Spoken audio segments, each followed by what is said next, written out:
Welcome back to Hey Kentucky. Last night we brought you part one of my interview with former UK linebacker Kash Daniel.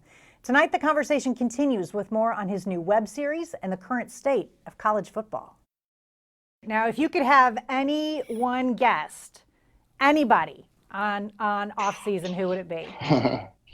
That's a good one. So I'll actually go ahead and I'll give Hey Kentucky fans here a sneak peek of who my second guest is. My second guest is another Kentucky boy. He's loved, ex number one overall draft pick in the NFL from Hyden, Kentucky, Tim Couch. Tim Couch. That's a good one. And so not too bad. That's gonna be fun.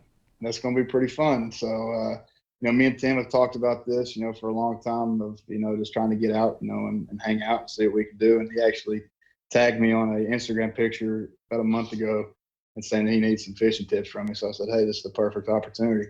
But, as this thing goes forward, obviously I'm wanting to get, some names, that are big in both, the outdoor world and the sports world.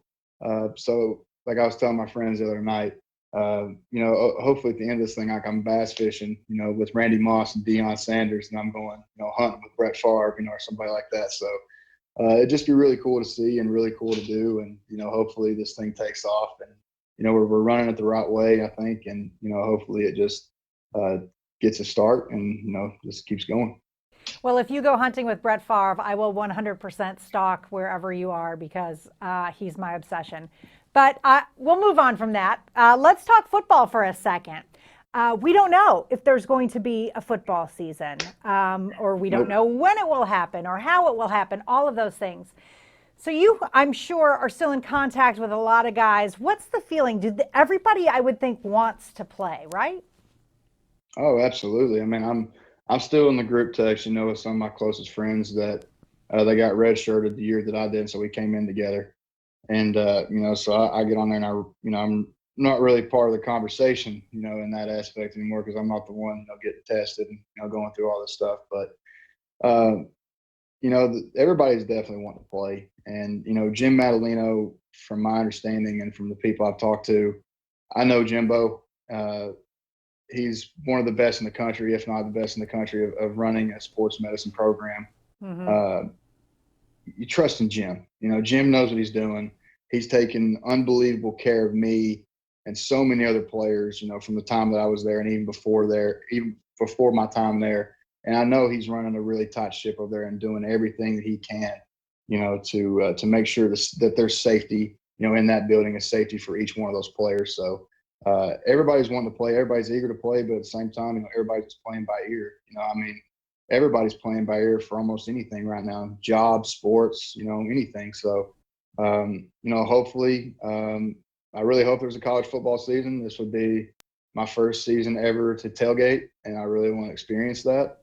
And, but, if we don't have football, it's going to hurt a lot of people. It's going to hurt a lot of people, especially, financially and especially for this economy. I mean, if you look at it, within the SEC schools, especially, the biggest revenue that they have, is college football. So I'm eager to see what they're going to do about it. And I've seen, the SEC commissioner's comments the other day about it. So, everything is, like I said, we're just playing by ear, and it really seems like we're in a movie. Well, and we were talking the other day, like, imagine if this was the year that Josh Allen came back for his senior season, where he went from being maybe a third-round pick to a top 10 pick. And there's guys out there like that. Landon Young, for example, who was hurt and decided to go ahead and come back. He'll play in the NFL, but they need tape from this year. What kind of position does it put guys in like that? It squeezes them into a coffee can almost. There's so much time and preparation that goes into this that, that a lot of people don't truly grasp and understand. This game here is the number one game in the world in the terms of preparation. Like, you literally had to prepare year round, mentally and physically, just to be even able to have a chance, especially in the league that we play in. So I was actually sitting there thinking about, because if you think about it, they had to cancel the rest of spring workouts. They had to cancel. they're doing summer workouts right now, but it's not like the summer workouts that we're used to. I mean, they're basically only allowed to do so much, with these kids and the time that they have. So there's no more, early in the morning getting after it, being there 2.5 hours. No, it's more of from my understanding, it's really social distancing, splitting racks and everything like that, in and out in an hour or something like that, from my understanding. So just the overall athletic performance is, if we do have a season, is what I'm eager to see, because we spend so much time in that weight room with those strength coaches, to build up our speed, build up our strength, build up our stamina.